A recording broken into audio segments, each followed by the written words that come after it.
बीमारी के बारे में सबसे ज्यादा जिक्र चलता था एड्स के बारे में, वो एक सिंड्रोम है, yes deficiency, Yes. Immunodeficiency Yes. Syndrome है। कैंसर क्या है? कैंसर जो ऐसी बीमारी जिसमें ज्यादातर पेशेंट्स के सिम्टम्स नहीं आते, तकलीफ नहीं होती इनिशियल स्टेज में, सीधा फोर्थ स्टेज में पता लगता है ज्यादातर पेशेंट्स को। एक व्यक्ति कैसे पता लगाए छोटे से सिम्टम्स के आधार पे कि मैं फर्स्ट, सेकंड या थर्ड स्टेज में हूं? इसमें क्या है कि दो फैक्टर कैंसर के लिए रेस्पॉन्सिबल होते हैं, एक तो जेनेटिक और एक होता है एनवायरमेंटल। मैं तो कभी जीवन में सिगरेट नहीं पी, बीड़ी नहीं पी, गुटखा नहीं खाया, फिर मुझे क्यों? हुक्का बार में कोई कहते हैं ना, क्या बोलते हैं वो, बिना निकोटिन का, ऐसा कुछ होता है क्या? डॉक्टर साहब, ये स्टेज क्या है इसके? First stage, second stage, third stage, fourth stage? कोशिकाएं मरती रहती हैं, बनती है और मरती है, रिकवरी हो जाती है बॉडी से, लेकिन एक लिमिट के बाद में बॉडी उनकी रिकवरी नहीं कर पाती है और वो कैंसर में कन्वर्ट हो जाती है। छोटे बच्चे 2-3 साल के, 5 साल के आपके पास पेशेंट आते होंगे, यस उनमें क्यों हो गया ये? 1998 के बाद में तो गवर्नमेंट ने इनकी, उस टाइम 2G नहीं था, उस टाइम भी बोला था कि हजार्डस है, मतलब नुकसानदायक है। उसके बाद में किसी भी कमेटी ने वर्ल्ड में रिन्यू नहीं किया है, 3G 4G 5G हो गया है, ठीक है। रेडिएशन चाहे डायरेक्ट हो या इनडायरेक्ट हो। सो दूसरा, अपने हर बिल्डिंग पे टावर लगे हुए हैं, मोबाइल टावर्स हैं, सो कहीं ना कहीं वो अपने को डैमेज करते हैं। अपनी स्मोकिंग करें, लॉन्ग टर्म से स्मोकिंग स्टार्ट कर दें और लंबे टाइम से उनके सेल्स को डैमेज मिले सारी, क्योंकि जो स्मोकिंग का जो है निकलना वहीं से होता है किडनी के थ्रू, तो किडनी के सेल्स डैमेज होंगी रेगुलर। जैसे किसी को कैंसर होता है, मरीज आते हैं आपके पास, और वो लोग फिर कई बार कहते हैं कि वहां कोई बाबा जी हैं, और ये भी चल रहा है, वो हाथरस वाला भी केस चल रहा है। इसी बहाने पूछूंगा कि साहब, आयुर्वेद में वहां इलाज हो रहा है, ये उस टेक्नोलॉजी से कर रहे हैं, चाहे तो क्या लगता है आप? नंगे पांव घूमिए जो पार्क में, या फिर सॉक्स पहन सकते हो नॉर्मल, जूतों का यूटिलाइज नहीं करना। ये जब से जूते आए हैं ना, तब से बीमारियां बहुत ज्यादा बढ़ गई हैं, जैसे नए नए स्टाइल जूते आए हैं। सेहत हमारी जिंदगी का सबसे महत्वपूर्ण हिस्सा है, सबसे महत्वपूर्ण इसलिए, और इसके बारे में कहा भी गया कि पहला सुख निरोगी काया, सर्वे संतु निरामया, जैसे तमाम तरह की सूक्तियां, तमाम तरह के डायलॉग्स पौराणिक काल से, आदिकाल से हम सुनते आ रहे हैं। आयुर्वेद पद्धति के बाद अब एलोपैथी सबसे ज्यादा चर्चा में और प्रचलित है। लेकिन जो नई तरह की बीमारियां आ रही हैं, या बीमारियां नए स्वरूप में आ रही हैं, इस पे आज हम बात करेंगे, खास करके कैंसर जैसी एक भयानक बीमारी के बारे में, कि इस बीमारी को लेके क्या मिथक हैं, क्या कारण हैं और क्या उपाय हैं।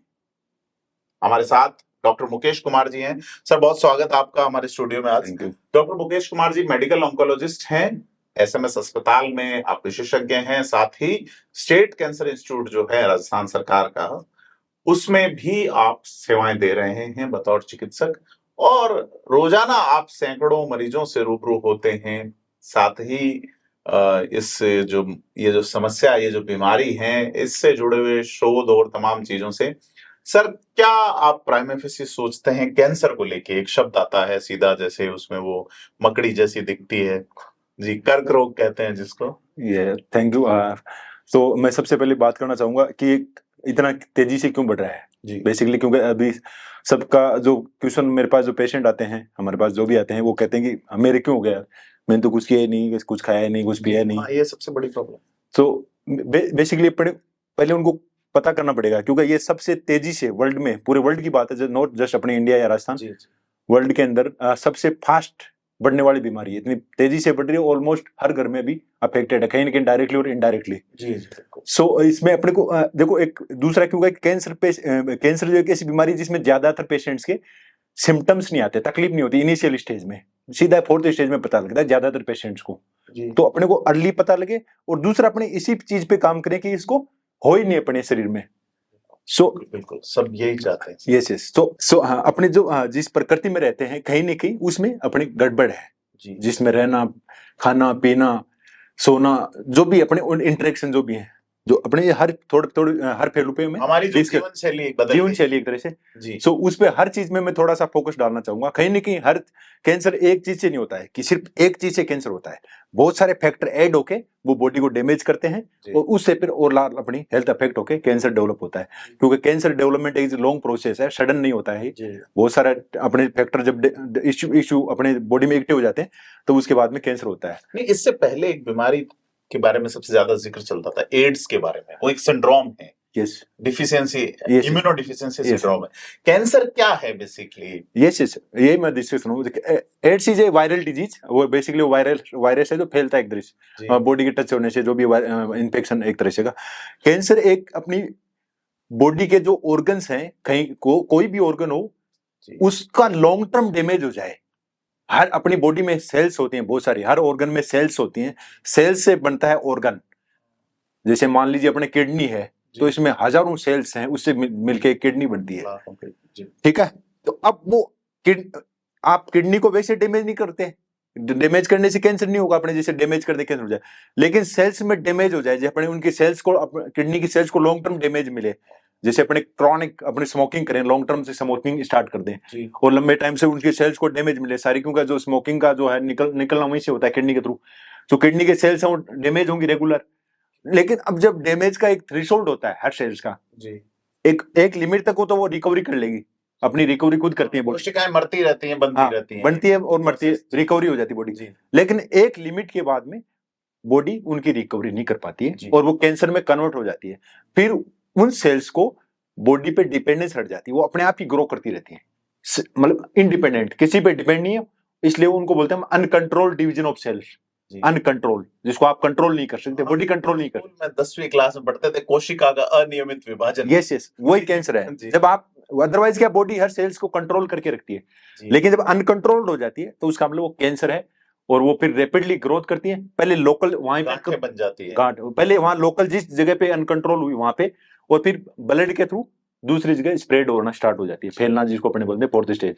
जी तो पहले लोकल, फिर धीरे धीरे, जैसे अपने को पहले लोकल होता है तो तकलीफ नहीं होती है, पर धीरे धीरे स्प्रेड होता है तो अपने को सिम्टम स्टार्ट हो जाते हैं। डॉक्टर साहब, ये स्टेज क्या है इसके? First stage, second stage, third stage, fourth stage, मतलब? सो देखो कैंसर में स्टेज इस हिसाब से बनाई हुई, ट्रीटमेंट के हिसाब से बनाई हुई बेसिकली, और थोड़ा सा अपने को प्रोग्नोसिस के हिसाब से, जैसे कि पहली स्टेज का अच्छा ट्रीटमेंट है और अच्छा नॉर्मल, सब नॉर्मल रिकवर हो जाते हैं। पहली स्टेज मतलब एकदम जिस ऑर्गन में कैंसर हुआ है उसमें बहुत ही छोटी छोटी जगह पे कैंसर है, तो अपने आराम से उसकी सर्जरी करके रिमूव कर दो और बाकी का जो ट्रीटमेंट है वो देके उसको मतलब लिमिटेड ड्यूरेशन में ट्रीटमेंट रहेगा उसका, 5-6 महीने, और फिर पेशेंट को नॉर्मल लाइफ जिएगा।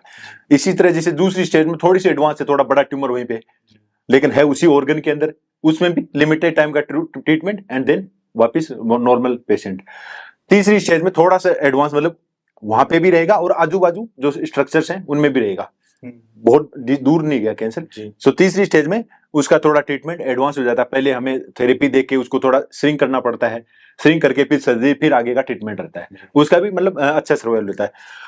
जो फोर्थ स्टेज है मतलब वो वहां से स्प्रेड जगह छोड़ चुकी है प्राइमरी साइड से, और दूसरी जगह बॉडी में, जैसे लीवर का है तो लंग्स में आ गया, बोन्स में आ गया, ब्रेन में आ गया, एक जगह से दूसरी जगह चला गया है, मतलब उसने बॉडी के जो इम्यून सिस्टम को हाईजेक करके और वो दूसरी जगह चला गया। तो फोर्थ स्टेज में क्या होता है, अपनी इम्यूनिटी को कैंसर है वो हाईजेक कर लेता है एक तरह से, इसलिए वो स्प्रेड हो जाता है। अदरवाइज तो क्या, बॉडी की जो सेल्स होती हैं ब्लड में घूमती रहती हैं, कैंसर को इधर उधर जाने नहीं देती, लेकिन धीरे धीरे अपने जो कैंसर सेल्स है वो बॉडी के इम्यून सिस्टम को हाईजेक कर लेती है और वो स्प्रेड होना स्टार्ट हो जाता है। सो ये जो स्टेजिंग है वो दो तरीके से अपने लिए इंपॉर्टेंट है। एक तो ट्रीटमेंट के लिए, पहली स्टेज का अलग ट्रीटमेंट, दूसरी का अलग, तीसरी का अलग और चौथी का अलग, और दूसरा पेशेंट के हिसाब से कि मेरी पहला स्टेज में कितना रहेगा मेरा सर्वाइवल, दूसरा स्टेज कितना सर्वाइवल है, तीसरा कितना सर्वाइवल है। हर कैंसर का अलग अलग है कि कौन से ऑर्गन का कैंसर है, उसके हिसाब से कैंसर है कि ब्लड है, लिम्फोमा है, किडनी का है, लीवर का है, लंग्स का है, यहाँ माउथ के हैं जो बहुत कॉमन है, कहाँ का, उस पे भी सर्वाइवल डिपेंड करता है, साइट भी इंपॉर्टेंट होती है। और दूसरा हर पेशेंट का जीनोटाइप अलग होता है, तो उस हिसाब से भी सर्वाइवल इफेक्ट होता है। कारण पे बात कर रहे थे अपन, जैसे आपने शुरू में फरमाया, यस, कई लोग कहते हैं साहब मैंने तो कभी जीवन में सिगरेट नहीं पी, बीड़ी नहीं पी, गुटखा नहीं खाया, फिर मुझे क्यों? ये एक बड़ा टूटा हुआ सा व्यक्ति नजर आता है। यस। सो इसमें क्या है कि दो फैक्टर कैंसर के लिए रेस्पॉन्सिबल होते हैं, एक तो जेनेटिक और एक होता है एनवायरमेंटल।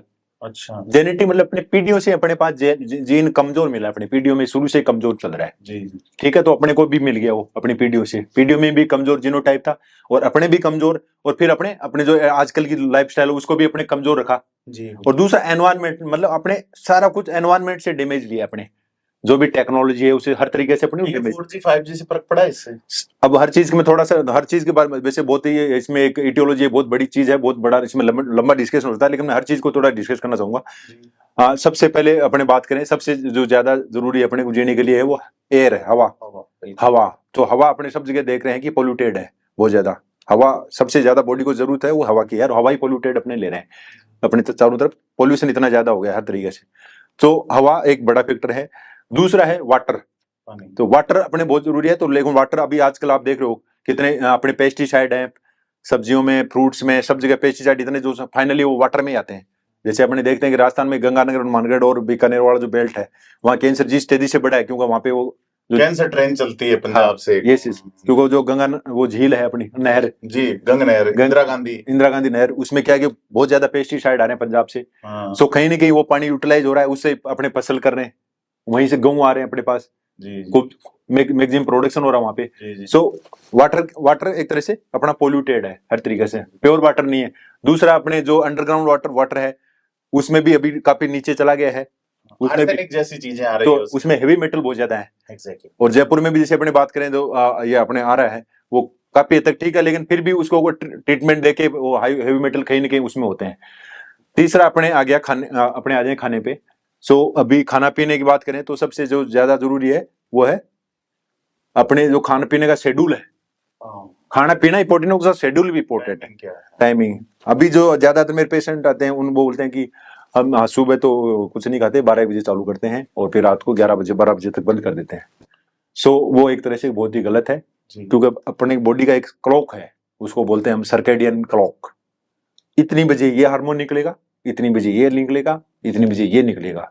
सो वो जैसे अपने ये शेड्यूल अपने जो अपना लेंगे गलत, तो वो पूरा डिस्टर्ब हो जाएगा, उससे नेगेटिव हार्मोन निकलेंगे। सुबह कितने बजे खा लेना चाहिए, मतलब 8 o'clock से पहले, 8 बजे से पहले स्टार्ट हो जाना चाहिए खाना, और शाम को 8 बजे से पहले बंद हो जाना चाहिए। सो ये बॉडी का क्लॉक जिस हिसाब से बनाया था उस टाइम, अपनी बॉडी जब बनी थी पुराने जमाने में, उस हिसाब से क्लॉक सेट किया हुआ है। वो क्लॉक आपको मैं कभी दिखाऊंगा क्लॉक। मैंने कहीं पढ़ा था 2013 में, जिनको नोबेल मिला जर्मनी के 3 वैज्ञानिकों को, उसमें उन्होंने circadian rhythm and gut biota पे किया था। सौर चक्र और हमारा जो गट बायोटा है, तो इसमें बताते हैं कि इसमें गट में जो बायोटा रहते हैं, बाइनरी लैंग्वेज समझते हैं, सूर्य की उपलब्धता या अनुपलब्धता। सूर्य नहीं है तो फिर वो भोजन नहीं पचाते।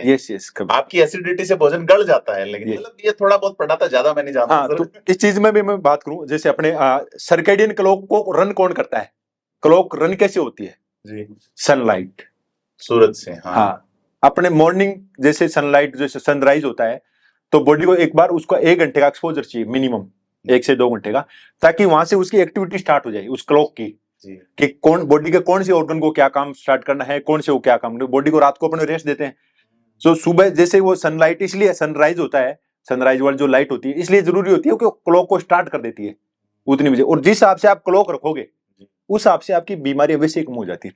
जैसे आप देखते हो जो क्लॉक डिस्टर्ब होते हैं, मेरे पास ज्यादातर जो आते हैं 99% के क्लॉक डिस्टर्ब ही रहती है, उनके एसिडिटी इतनी ज्यादा, उनके एपेटाइट की दिक्कत की पचता नहीं है, बहुत सारी दिक्कत रहती है। तो वो क्लॉक जो रन होता है वो सनलाइट और अर्थ का क्या मतलब है, अर्थ जहां अपने रह रहे हैं धरती। हाँ, तो सनलाइट और अर्थ से दोनों से क्लॉक चलती है। तो अर्थ का क्या मतलब है, जैसे आजकल अपने क्या है कि जैसे बिल्डिंग्स में रहना स्टार्ट हो गया, अर्थ से कनेक्टिविटी है ही नहीं अपनी, जो ग्राउंडिंग बोलते हैं ना, ग्राउंडिंग वर्ड होता है। ग्राउंडिंग मतलब आपके पर जो पैर है वो एकदम मिट्टी के टच हो जाती है जी। उससे क्या है कि अपने क्या है बॉडी में जो सेल्स में क्या होते हैं, माइटोकॉन्ड्रिया होते हैं।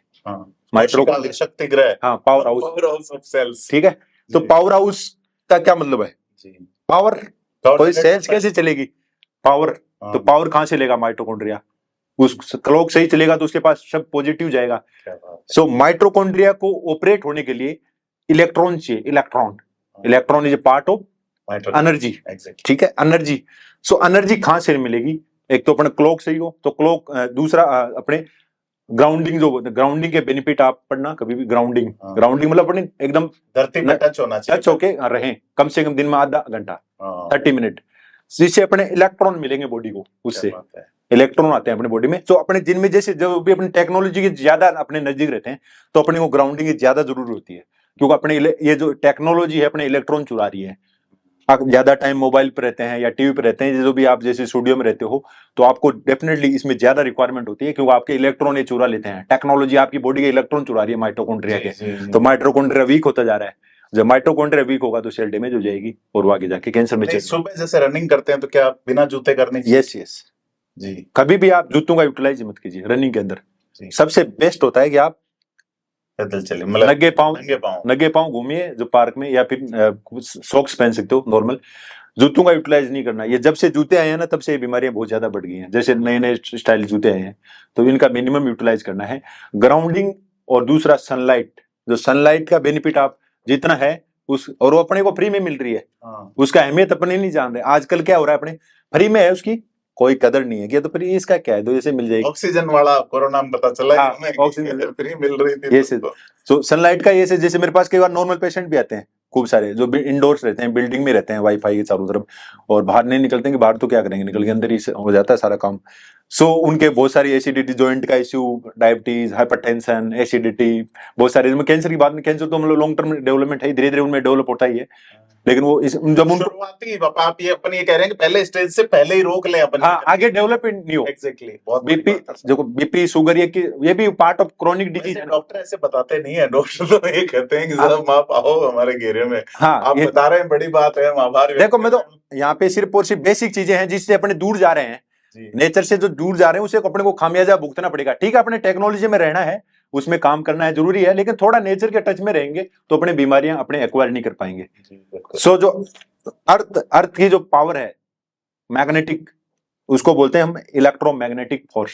बिल्कुल। नेटिव मतलब अपने को मिला है, जन्म से मिला है। तो दूसरा है नॉन नेटिव जो भी है, जैसे मोबाइल है या ये जो आर्टिफिशियल लाइट है। आप बच्चे भी जैसे अपने पहले उस टाइम जमाने में किससे पढ़ते थे आप? चिमनी लालटेन से पढ़ते थे। अब कौन सी से पढ़ रहे हैं? एलईडी से। एलईडी लाइट चाहिए इतनी मतलब बच्चों को पढ़ने के लिए, और एकदम टेबल पे चाहिए।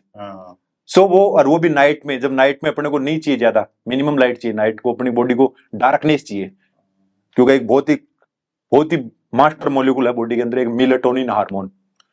मेलेटोनिन जो अपने पूरे सर्कैडियन क्लॉक को डिसाइड करता है कि कैसे रन करना है। वो नाइट में यदि अपने लाइट रखेंगे ज्यादा से ज्यादा तो वो मेलेटोनिन नहीं बनता है, और मेलेटोनिन हर सेल्स को ऑपरेट करता है। सो अपने ज्यादा यूटिलाइज जो करते हैं नाइट को, आजकल सब जगह अपने देखते हैं लाइट के बिना कुछ भी नहीं कर रहे हैं, और मैक्सिमम जो काम है रात को लेट तक कर रहे हैं। सो कहीं ना कहीं अपनी उससे बॉडी डिस्टर्ब हो रही है और अपना क्लॉक डिस्टर्ब हो रहा है। सो वो भी बहुत एक तरह से गलत है। दूसरा मैंने बात की non native EMF, electromagnetic force, उसके और सोर्स हैं, वो हैं अभी ज्यादा उसमें बताने की जरूरत नहीं, आपको भी पता है कि रेडिएशन, इसमें एक टाइप आता है रेडिएशन भी। जी बिल्कुल ठीक है, रेडिएशन चाहे डायरेक्ट हो या इनडायरेक्ट हो। सो दूसरा अपने हर बिल्डिंग पे टावर लगे हुए हैं, मोबाइल टावर्स हैं। सो कहीं ना कहीं वो अपने को डैमेज करते हैं। सो इनसे अपना जितना दूर रहेंगे थोड़ा अच्छा रहेगा, क्योंकि इनसे नॉन नेटिव इलेक्ट्रोमैग्नेटिक फोर्स निकलता है। बहुत सारे स्टडीज हैं, आपको मैं कभी चेक कराऊंगा, उसमें ये एविडेंस है कि अभी 1998 के बाद में तो गवर्नमेंट ने इनकी, उस टाइम 2G नहीं था, उस टाइम भी बोला था कि हजार्डस है, मतलब नुकसानदायक है। उसके बाद में किसी भी कमेटी ने वर्ल्ड में रिन्यू नहीं किया है। 3G 4G 5G हो गया है। 5G मतलब फास्ट मेगाहर्ट्ज ज्यादा होंगे, उसमें एनर्जी ज्यादा चुराएंगे आपकी बॉडी से। तो उसके बाद में उसकी हजार्डनेस कितनी हुई है किसी ने स्टडी नहीं की अभी तक वर्ल्ड में।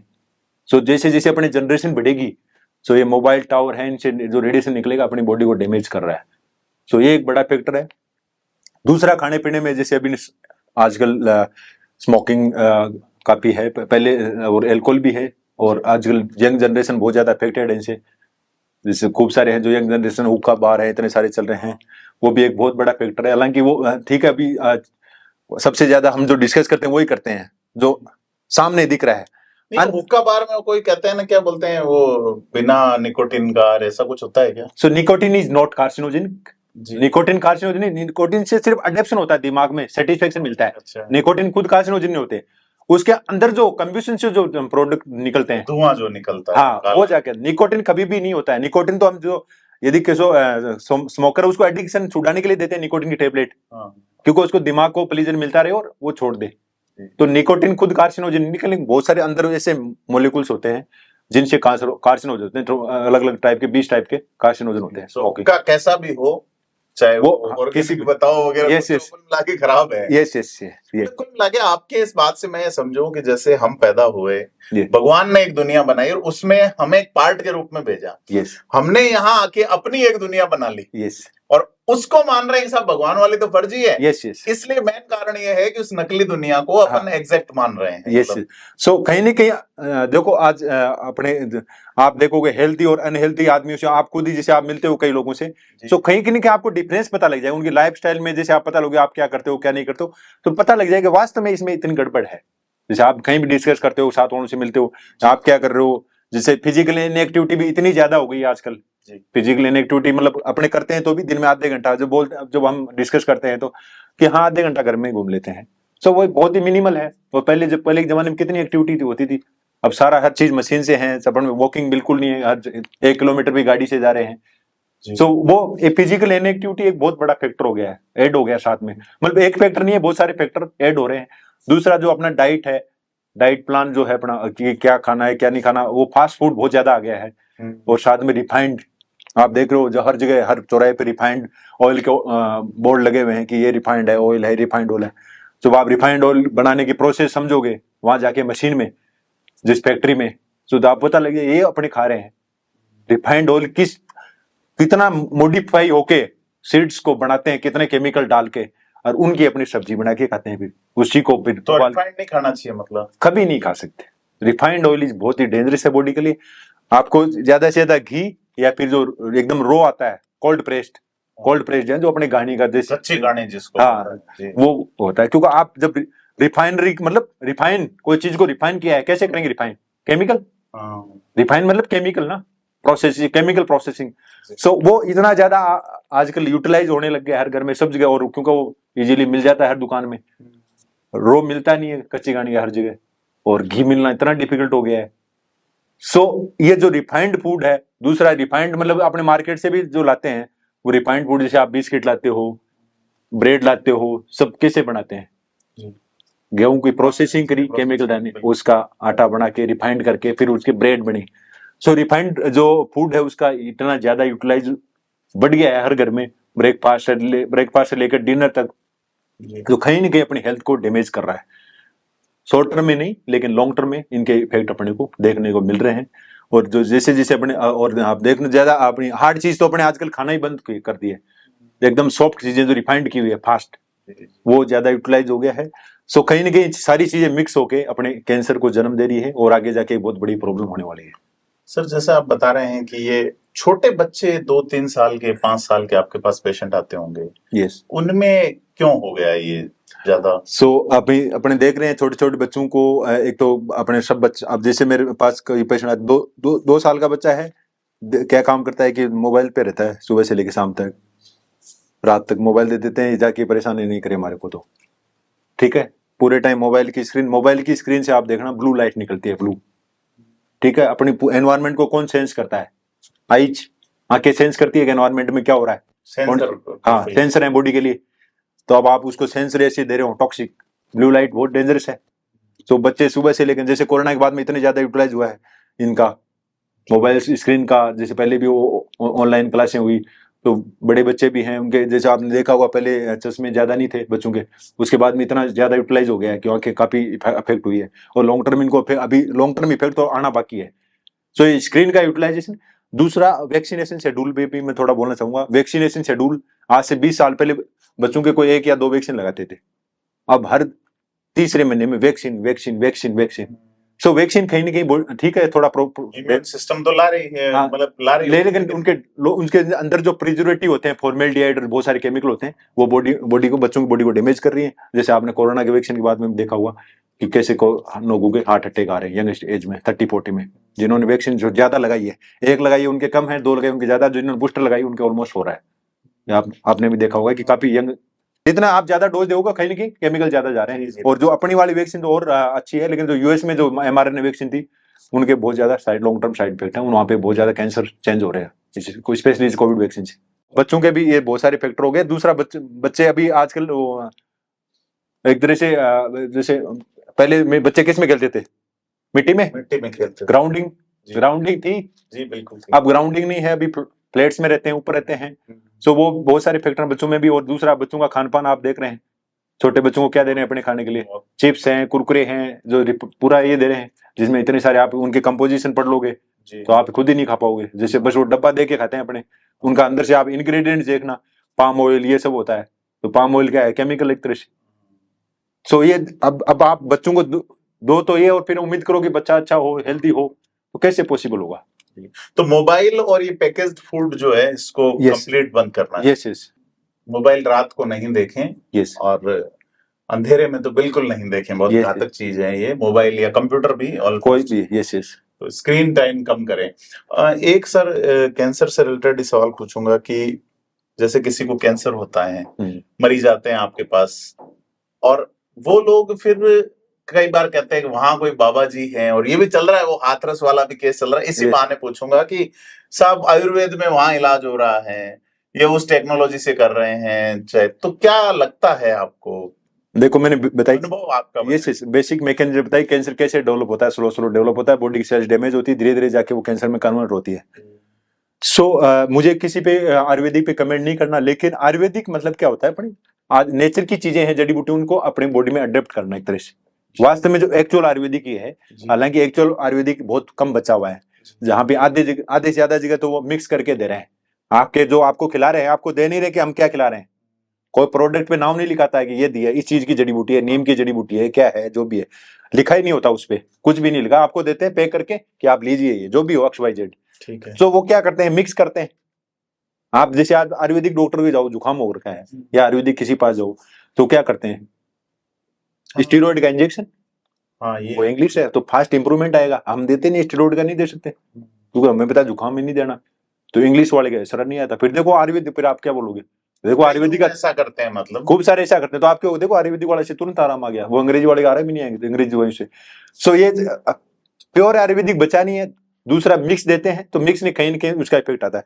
तीसरा, आयुर्वेदिक का डेफिनेटली मैं बोलता हूँ कैंसर में रोल है, लेकिन लॉन्ग टर्म बॉडी को डैमेज रोकने के लिए, लॉन्ग टर्म बॉडी को, लेकिन उसको कैंसर रिवर्स करने में बहुत टाइम लंबा लगता है। तो जब कैंसर हो गया तो उसका ट्रीटमेंट लेना है, साथ में ट्रीटमेंट जब खत्म हो जाए तो वो चीजें अडॉप्ट कर सकते हैं अपने नेचर की सारी चीजें, जो आयुर्वेद मतलब नेचर। ठीक है, वो मैं जानना चाह रहा हूँ, कई लोग करेंगे चमत्कार हो गया, ऐसा कोई आया? नहीं, मेरे पास ऐसा कोई नहीं है कि देखो सर आपने ये ट्रीटमेंट एडवाइस किया था, मैंने आपका नहीं लिया, वो वहां वाला लेके मैं एकदम क्योर होके आ गया, आपने गलत बोला था। अभी तक ऐसा कोई नहीं है बोलने को। जैसा आप भी किसी ने बोल दिया कि मैंने वो सुना था, ये सुना था, लेकिन अभी एक्चुअली में एविडेंस में कि कोई पेशेंट आके बोल दे कि देखो सर, मैंने आपने ये बोला था कि कीमोथेरेपी या सर्जरी, मैंने कुछ नहीं करवाया, मैं एकदम ठीक हो गया वहां से ट्रीटमेंट लेके।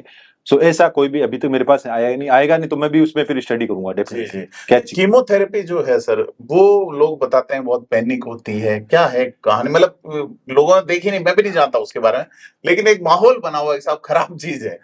देखो कीमोथेरेपी क्या है, बेसिकली कैंसर की जो एंटी कैंसर ट्रीटमेंट है, एक तरह से कैंसर की सेल्स को मारने के लिए, इसका नाम कीमोथेरेपी है, इंजेक्शन ही है। डेफिनेटली इंजेक्शन देते हैं उसमें। हाँ, ड्रिप में इंजेक्शन ही जाता है। ठीक है, इंजेक्शन है जो अपने नॉर्मल ड्रिप में लगाते हैं। अब उसके नाम कीमोथेरेपी, क्योंकि कैंसर की दवाई इसलिए कीमोथेरेपी है। डेफिनेटली वो एक बड़ा इशू होता है, क्योंकि जब कैंसर की दवाइयों के साइड इफेक्ट भी ज्यादा होते हैं, क्योंकि कैंसर डिजीज ऐसी है तो उसको दवाई भी हिसाब से थोड़ी हेवी रहती है, तो इसलिए उसके साइड इफेक्ट ज्यादा है। तो थोड़ा पेशेंट में ये रहता है कि यार ये बहुत साइड इफेक्ट आएंगे, हेयर लॉस हो जाएगा, जी घबराएगा, उल्टी होगी, कमजोरी आएगी। तो ये साइड इफेक्ट डेफिनेटली होते ही हैं, लेकिन आजकल इतने इनके सबको मैनेज करने के लिए बहुत कुछ ट्रीटमेंट अवेलेबल है। सो इन साइड इफेक्ट को अपने मिनिमाइज करके देते हैं। और ये जरूरी होता है, कई बार बहुत ज्यादा जब कैंसर अनकंट्रोल हो जाता है, इनिशियल स्टेज में हम आजकल बहुत सारे अलग अलग ऑप्शन आ गए इम्यूनोथेरेपी, सो उनमें अवॉइड करते हैं। लेकिन जब जरूरत होती है कि कैंसर बहुत एडवांस में, तो देने की जरूरत पड़ती है। तो इसमें घबराने की जरूरत नहीं है, लेकिन हम जरूरी होती है कई बार एडवांस स्टेज में देने के लिए। नाम कीमोथेरेपी है, बस ड्रिप में ही लगता है इंजेक्शन। जी जी बिल्कुल, इंजेक्शन ही लगता है इसमें। रेडियोथेरेपी क्या होती है सर? रेडियोथेरेपी में लाइक रेडिएशन है, बॉडी में रेडिएशन देना, जैसे अपने रेडिएशन देना एक जगह कंसंट्रेट, जैसे कहीं अपने बॉडी में कहीं भी कैंसर है, एक ही जगह हो गया तो नहीं लगाते, एक ही जगह है तो वहां पे रेडियोथेरेपी लगा के वहीं पे जला दो उसको।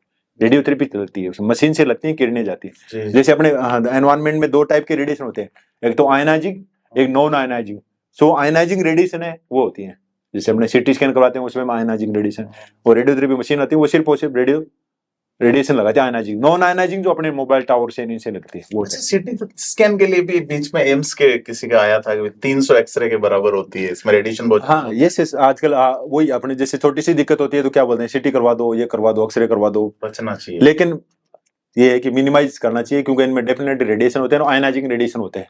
सो इनका एक्सरेज होती है मतलब एक्सरे, हाँ कि नहीं उसमें रेडिएशन नहीं होता उनमें, एक्सरे सिटी स्कैन, एक्सरे से सिटी स्कैन में बहुत ज्यादा रिस्क रहती है, तो बार बार ये करवाने से, और आजकल यंग स्टेज में अपने करवाने लग गए, सो इनका भी लॉन्ग टर्म अपने को डैमेज मिलता है। एक्सरे की आविष्कारक क्यूरी मैडम की भी डेथ रेडिएशन के कारण, ये उनको प्लास्टिक एनीमिया होता है, ये दोनों की, ये तो वो रेडिएशन में रहे लंबे टाइम तक तो उनसे डिजीज होती है। सो इनका मिनिमम यूटिलाइज होना चाहिए, अनावश्यक नहीं करवाएं। जैसे कई बार होता है हल्का दर्द होता है कि नहीं वो तो सिटी करवा दो यहाँ की, तो अपने इन चीजों को पहले बेसिकली जब तक दिक्कत ज्यादा नहीं हो तब तक सिटी स्कैन नहीं करवाना चाहिए नॉर्मल। पुरुष और महिलाओं में क्या सर रेट बराबर है और रिकवरी की रेट क्या है, मतलब इसमें क्या फर्क पड़ता है कुछ? सो अपने स्टेट में क्या है कि इंसिडेंस है वो डेफिनेटली पुरुषों में ज्यादा है, क्योंकि ये जो मुंह वाला कैंसर स्पेशली बहुत कॉमन है यहाँ पे, क्योंकि गुटखा तंबाकू ये बहुत ज्यादा यहाँ पे प्रचलन है, स्पेशली जो लोअर क्लास में, जो लेबर क्लास में बहुत ज्यादा खाते हैं, तो इसमें ये मुंह वाला बहुत कॉमन है। महिलाओं में जो है वो ब्रेस्ट वाला इतना कॉमन हो गया है आजकल, ऑलमोस्ट हर घर में अफेक्ट किया है ब्रेस्ट कैंसर ने। सो दूसरा रिकवरी की बात करूं तो रिकवरी में क्या है कि हमेशा अपने एक तरह से कहीं पुरुष प्रधान देश है तो पुरुषों की तो अच्छी देखभाल होती है, तो उन रिकवरी भी होती है। महिलाओं में क्या है ज्यादातर पेशेंट के रिलेटिव नहीं करते हैं, ध्यान नहीं रखते हैं ज्यादा, वो ठीक है ट्रीटमेंट देते हैं या ले जाते हैं कि ठीक है अब कोई जरूरत नहीं है, तो वो एक तरह से उसका भी एक इफेक्ट पड़ता है। और दूसरी महिलाएं क्या है कि बीमारी को छिपा के रखती हैं, दूसरा एक फैक्टर जो मैं समझता हूँ। चौथे स्टेज पे आने से पहले हाँ पहले बोलती है कि दर्द नहीं था, छोटी सी गांठ थी मैं दिखाया नहीं, दर्द था नहीं तो क्यों दिखाती, और दूसरा घर वालों को बता देंगे कि दिखा देंगे कुछ नहीं नॉर्मल दवाई ले लो, घर वाले भी कई बार उसमें इग्नोरेंस करते हैं कि बाद में दिखा देंगे, तो घर वालों की भी दिक्कत होती है और खुद पेशेंट की भी दिक्कत होती है कि कुछ नहीं नॉर्मल है। बहुत सारे पेशेंट में जो एडुकेटेड उनकी भी बता रहा हूँ ये भी, वो भी ये गलती करते हैं महिलाओं में कि नहीं वो तो नॉर्मली गांठ थी पड़ी थी, मैंने कोई क्या क्या दिखाना है। और तीसरा फिर जो कुछ है बहुत ही जो पुअर क्लास है वो सोचती है कि अभी हमारा इतना खर्चा नहीं हुआ, हालांकि गवर्नमेंट ने सब कुछ फ्री कर रखा है, लेकिन वो सोचते हैं कि वहां जाएंगे आएंगे इलाज लेंगे, और दूसरा उनका केयर भी नहीं होती घर पे अच्छी, और दूसरा आजकल अपने सोशलिटी नहीं बची, सामाजिकता। सो घर परिवार टूटे हुए हैं तो परिवार में देख रेख करने वाले बहुत कम बचे हैं, जो पड़ोसी हैं वो इतना केयर नहीं करते हैं, तो वो भी एक फैक्टर है। तो कोई केयर करने वाला नहीं बचा है, कोई नौकरी कर रहा है बाहर, उनकी मदर अकेली है घर पे, सो वो वैसे केयर करने वाले नहीं होते, तो एक बार आते फिर दोबारा आते नहीं। जैसे बच्चा है तो एक बार लेके आता है फिर दोबारा बच्चा चले जाता है नौकरी पे, वो फिर अकेली रह जाती है, उनका कोई ध्यान रखने वाला नहीं होता। तो बहुत सारे फैक्टर हैं जिसके कारण महिलाओं में जो मोर्टेलिटी है वो बहुत ज्यादा है। इस चक्कर में एडवांस स्टेज में डायग्नोस होना और आगे फर्दर ट्रीटमेंट नहीं लेना, बिल्कुल बचाव ही इसका बड़ा उपचार है सर देखा जाए तो। और एक सर चीज ये थी कि पॉलिथीन का जो इस्तेमाल करते हैं हम, या पानी जो रखते हैं फ्रिज में प्लास्टिक की बोतल में, या कई लोग जैसे आप ये देखिए कि कैरिंग जो बॉक्स चाय गर्म चाय पॉलिथीन की थैली में ले जाते हैं, ऐसा सुना है कि इससे भी कोई गड़बड़ तो होती है? Yes, plastic is very dangerous to our body, बहुत ही ज्यादा डेंजरस चीज है जो मैं डिस्कस करना चाहता हूँ। सब जगह प्लास्टिक यूटिलाइज हो रहा है। आप अपने जैसे पहले जैसे अपने चाय पीते थे थड़ी पे, जो किस में पिलाते थे, कुल्हड़ में, सिकोरे में, हाँ कुल्हड़ में पिलाते थे, जिसका कोई नुकसान नहीं। अब आप जाओ डिस्पोजल जो प्लास्टिक की, शादी ब्याह सब जगह पानी है। दूसरा वो उस टाइम तो जो माइक्रो प्लास्टिक होते हैं उनसे जो उतर के अपने अंदर जाते हैं बॉडी में, वो तो है अपने बॉडी में जाके डिपॉजिट होंगे, लॉन्ग टर्म डैमेज करेंगे। दूसरा जो उसका लॉन्ग टर्म डैमेज है, जैसे अपने मान लो अपने गांव में भी करते हैं, तो प्लास्टिक वही खेत में पड़ी रहती है, बाद में वो कभी भी टूटती नहीं है। उस प्लास्टिक गिलास को आप 10 साल बाद में वही निकाल सकते हो, कभी भी टूटता नहीं, उसका छोटा छोटा पार्टिकल है वो निकलते रहते हैं बॉडी में, लेकिन वो कंप्लीट डिकम्पोज नहीं होती है। और लेकिन अपन कुल्हड़ होता है मिट्टी का, वो कंप्लीटली डिकम्पोज हो जाता है। सो वो प्लास्टिक का जो चलन बढ़ा है, स्पेशली प्लास्टिक बोतल्स हैं जो अपने धूप में पड़ी रहती हैं, उसका माइक्रो प्लास्टिक अंदर जा रहा है और अपने वो फ्रिज में गर्म करके पिला रहे हैं पानी, जो पानी की कंपनियां हैं। सो वो अपने लिए एक बहुत डेंजरस है, और अपने भी उसका बहुत ज्यादा यूटिलाइज कर रहे हैं एक तरह से, हर चीज प्लास्टिक में चाहिए। और अपने सब जगह देख लो, कुछ भी चीज है मार्केट में वो सब प्लास्टिक में है, कहीं ना कहीं उसको अपने को चेंज करना होगा। नहीं, जो पहले पुराने जो ट्रेडिशन था उसको वापस अडॉप्ट करना पड़ेगा। पहले जैसे अपने चाय पानी जो भी पी रहे थे उस पर ध्यान देना, घड़े वाले पानी में आना पड़ेगा, क्योंकि ये जो प्लास्टिक है वो बहुत प्रकृति को डैमेज किया है इसने प्लास्टिक में। आज यहाँ पे नहीं, आप समुद्र में देखिए कितनी मछलियां हैं डैमेज हो रही हैं प्लास्टिक के कारण। क्योंकि पानी वहां का इतना खराब हो गया प्लास्टिक का। सो कहीं ना कहीं अपने को नुकसान कर रहा है लॉन्ग टर्म के लिए, हर डिजीज के लिए रिस्पॉन्सिबल है। और जो आप खुद ही विश्लेषण कर लीजिए, आपके कोई भी रिलेटिव एक जो ट्रेडिशन यूटिलाइज कर रहा है, ट्रेडिशनल जो या तो कांच के या फिर जो ये मिट्टी वाले गिलास या फिर जो प्लास्टिक वाले कर रहे हैं, उनमें कंपेयर कर लीजिए उनके हेल्थ में। जो आपको खुद कंपेयर करना, यार ये देखो इतना अच्छा है, इनका हेल्थी है फैमिली, इनका जो प्लास्टिक पूरे टाइम यूटिलाइज करते हैं उनकी कितना डैमेज फैमिली है। सो ये बहुत ही आपने अच्छा पॉइंट उठाया, ये मैं इसमें ध्यान देना चाहूंगा सबका कि प्लास्टिक अपने को मिनिमाइज ही करनी है, जो भी है सब हर चीज का प्लास्टिक में नहीं करना, और स्पेशली गर्म चीज तो बिल्कुल नहीं पीनी है, गर्म चीज तो नहीं, तो वो सारा अंदर का जो अपने बॉडी में जाएगा सारा। सर जैसे कि एक व्यक्ति कैसे पता लगाए छोटे से सिम्टम्स के आधार पे कि मैं फर्स्ट सेकंड या थर्ड स्टेज में हूँ? सो देखो हमेशा अपने को इतना पता होना चाहिए कि मैं हेल्थी हूं, मुझे कोई तकलीफ नहीं है। कैंसर क्या है कि एक ऐसी चीज है जो इनिशियली में सिम्टम नहीं करती है, तकलीफ कुछ नहीं करती, पहली दूसरी स्टेज में ज्यादातर 99% पेशेंट को कुछ भी सिम्टम नहीं आते, बहुत मिनिमल आते हैं तो अपने इग्नोरेंट हो जाते हैं, ठीक है कि कुछ नहीं, नॉर्मल होगा, हो जाएगा, ठीक हो जाएगा, टेबलेट ले ली, नींद नहीं आ रही, नींद की टेबलेट बहुत चलती है गांव में, किराने की दुकान में मिलती है, वो हरे पत्ते वाली दे दो, सिर दुख रहा है, बुखार आ गई है, हाँ, चलता है। Yes yes. सो नेली, और उसको अपने दबाते रहते हैं, 5-6 महीने की वीकनेस थी तो ज्यादातर जो मेरे पास आते हैं कि मैं तो वो तो थोड़ी बहुत कमजोरी थी, गोली ले लेता था, डॉक्टर ने वहां पे लिख दी, ले लेते थे, आगे जो जांच के लिए कभी बोला भी नहीं और मुझे भी मना कर दिया, इतनी कोई तकलीफ भी नहीं थी। तो इनिशियली स्टेज में अपने को पता रखने के लिए थोड़ा अवेयर होना पड़ेगा इस बीमारी के बारे में। आज भी लोग बात करने से डर रहे हैं कि यार इसमें बात क्यों करूं, मैं मेरे कैंसर क्यों सोचूं, सोचना नहीं है, लेकिन अपने को अवेयर तो रहना है ना कि किन चीजों से अपने बचा जा सकता है, इन चीजों से आके मैं आगे जाके नहीं हूं। सो अपने इस बीमारी के बारे में डेफिनेटली आगे जाके अवेयर होना पड़ेगा, ताकि अपने को पता लग सके अर्ली कि कुछ भी दिक्कत है बॉडी में तो एक बार चेकअप करवा ले। क्योंकि अभी देखो जिस जमाने में अपने रह रहे हैं, टेक्नोलॉजी के जमाने में, सो कोई भी सेफ नहीं है, हर कोई मतलब कहीं के रिस्क में है, रिस्क टावर तो उखाड़ने से प्लास्टिक इस्तेमाल नहीं करेंगे। Yes yes, so risk zone में सब है।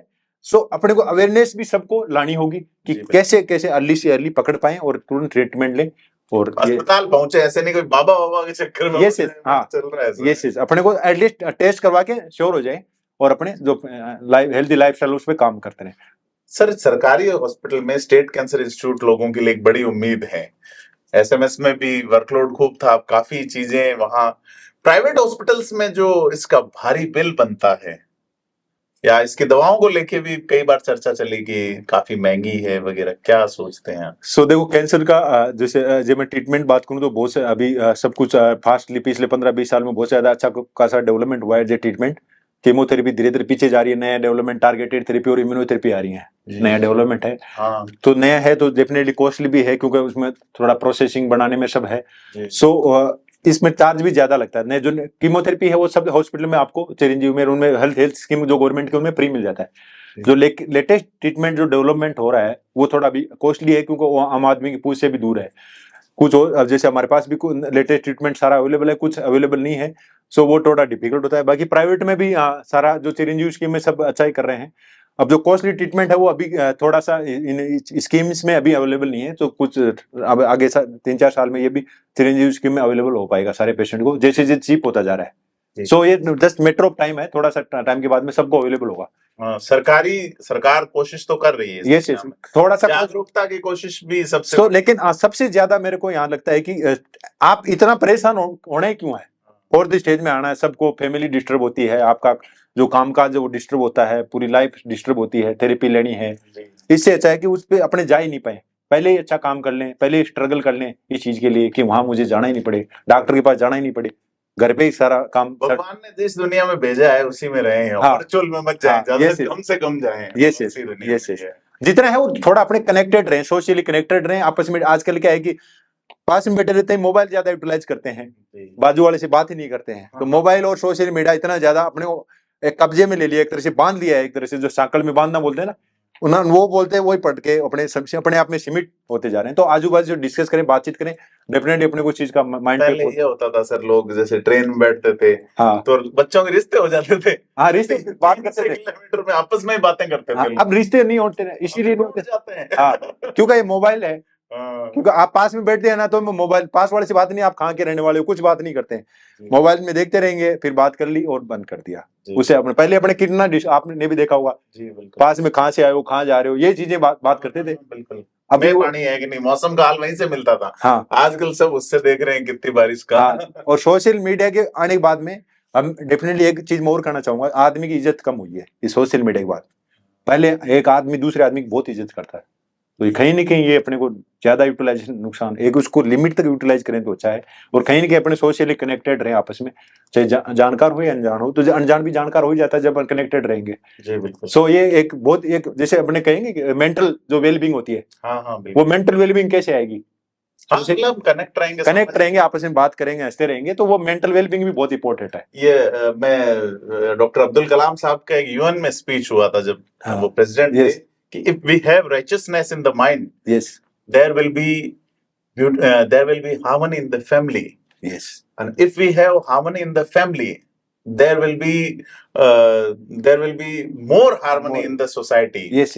है ना? If we have more harmony in the society, there will be order in the nation. Yes. और if we have order in the nation, there is the peace in the world. Yes. भाई आपका मन जो है वो अगर परिवार के साथ जुड़ा है, परिवार से देश, देश से दुनिया, तो दुनिया में शांति रहेगी। तो मेंटल वेलबींग के लिए आपको देखो, इसमें मेंटल वेलबींग मोबाइल और टीवी नहीं ला सकते कभी भी, चाहे कितना ही देख लो उनको, कंटिन्यू आप 36 घंटे देख लो, 48 घंटे देख लो, लेकिन आपस में बातचीत बैठ के करोगे तो मेंटल वेलबींग अच्छी रहेगी। पॉजिटिव बात, हो सकता है कुछ नेगेटिव बात करें, लेकिन अपने को जो पॉजिटिव है वो बात करके तो अपना मेंटल बहुत अच्छा रहेगा जी। और वो उससे, और इस बीमारी जो हो गई उनके लिए मैं बोलना चाहता हूँ कि इस बीमारी में ज्यादातर क्या है कि होप लॉस कर देते हैं, कि अब उम्मीद छोड़ देते हैं लोग। हाँ, कि अभी नहीं, मेरा कुछ नहीं हुआ, मैं जाऊंगा, क्योंकि ऐसी धारणा बनी हुई है मार्केट में, ये आजू बाजू के लोग कर देते। लेकिन जो पॉजिटिवली ले रहे हैं ट्रीटमेंट कि मैं फाइट कर लूंगा, वो जी रहे हैं आराम से, कोई दिक्कत नहीं। सो मेंटल वेलबींग एक बहुत बड़ी चीज है, जो बीमारी हो भी गई तो उनको पॉजिटिव रखना अपने को, और उनको सारा देना है कैसे भी करके मेंटली। जी। सो ये चीजें भी ध्यान रखनी है जी। आपने रिचपाल मिर्दा जी का डायलॉग सुना ही होगा कि मेरे को तो कैंसर है, जाना है, पर मैं अभी काम ये कर दूंगा। मतलब झूठे में उन्होंने विधानसभा चुनाव में भी डायलॉग मारे और लोकसभा में भी अभी वेलबींग है। तो खैर सर, हम आपका बहुत धन्यवाद करते हैं कि एक प्रोफेशनल लाइफ जो है उसकी बजाय आप निजी जिंदगी जिए, उस तरीके से जिए, और प्रोफेशनलिज्म में भी जो वर्चुअल दुनिया बन गई है, ये आपने बताया। बहुत कीमती समय आपने दिया, इसके लिए सर बहुत बहुत धन्यवाद। तो डॉक्टर मुकेश कुमार जी ने हमें आज कैंसर से जुड़े हुए तमाम उन सवालों के बारे में बताया जो हमारे आसपास हैं, उनके जवाब दिए। आपको कैसा लगा मुकेश कुमार जी का यह प्रोग्राम, इनकी जानकारियां हमें कमेंट करके बताएं।